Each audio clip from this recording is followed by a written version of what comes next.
What has become of Britain? Over the weekend, chaos erupted at Alperton Community School on Ealing Road, where scuffles broke out as Dilwyn Silva, the General Secretary of the National People's Power, was confronted by Tamil protesters. This scene wasn't an isolated incident. It's become a disturbing and increasingly common pattern in this country. Streets filled with protesters waving foreign flags, stirring unrest, and showing absolutely no respect for Britain, its laws, or its people. We see it time and time again, Britain's streets being turned into battlegrounds for other nations' disputes, while British voices are silenced in the name of tolerance.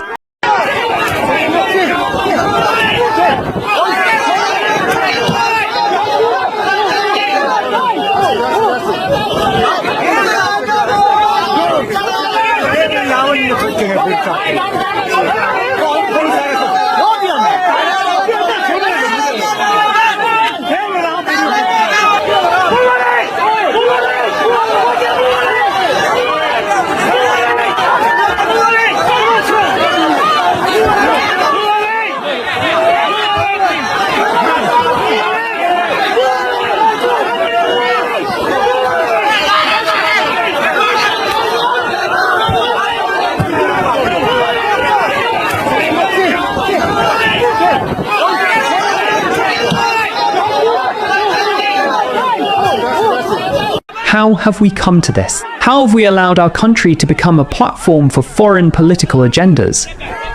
These protesters are not here to embrace Britain or integrate into its culture. They're here to push their own agendas, to wave their flags, and to cause division and chaos in our communities. The sight of foreign flags dominating British streets is a slap in the face to every citizen who takes pride in this country. It's a blatant symbol of disrespect, and it's happening on our watch. Make your opinion count by liking this video and promoting it for more awareness. Also, share and subscribe to our channel so that together we keep exposing these hidden agendas. And where are the police in all this? What are they doing as these protests escalate into scuffles, as unrest spills into our streets? They're standing by, doing next to nothing, as foreign disputes take priority over the safety and well-being of the British people. But when British patriots decide to stand up for their country, the police are suddenly full of energy, ready to protect those who don't belong here, while silencing those who do. In a separate incident that same weekend, British patriots confronted the police outside a hotel housing illegal migrants. The anger was palpable, and for good reason. Here we have officers paid by British taxpayers standing guard over illegal immigrants, while the people who built this country are left to fend for themselves. What a way to earn a living, eh? Guarding those who broke the law to get here, all while ignoring the cries of British citizens who are sick and tired of being betrayed by their government and its institutions.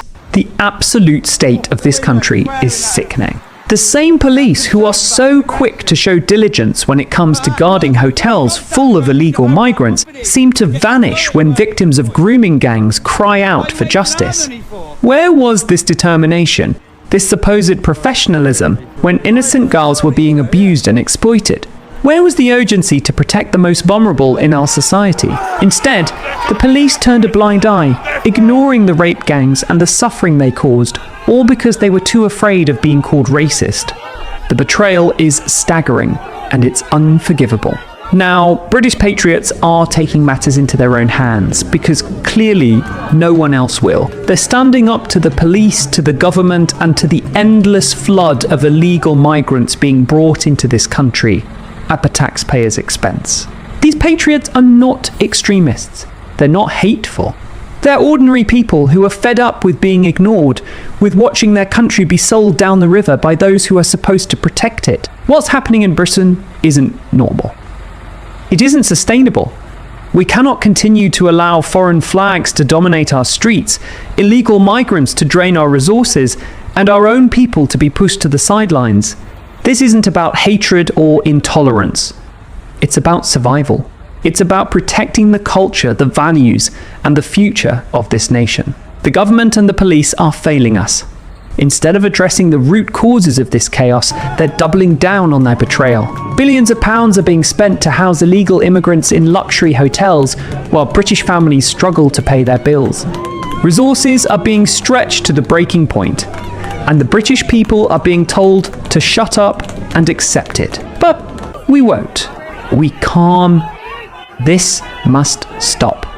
The foreign flags, the social unrest, the endless stream of illegal migrant set has to end.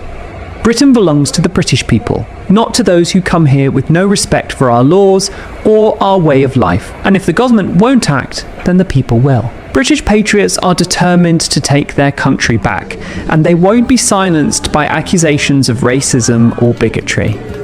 This is about love for our country, for our communities, and for the future generations who deserve to grow up in a Britain they can be proud of. The scenes at Alberton Community School and outside the migrant-packed hotels are just a glimpse of what's happening across the country. The anger is growing. The frustration is boiling over. And the government is sitting on a powder keg. If they think they can keep ignoring the British people, they're in for a rude awakening. This isn't just about protests or scuffles. This is about the soul of our nation. It's about standing up to a government that has turned its back on its own people. It's about demanding that our streets, our resources, and our future be reserved for those who have earned the right to call themselves British.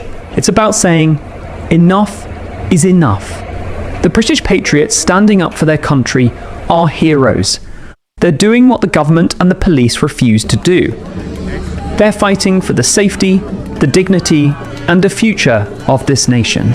And they won't stop until Britain is back in the hands of the British people. This is our land. This is our home, and we're taking it back.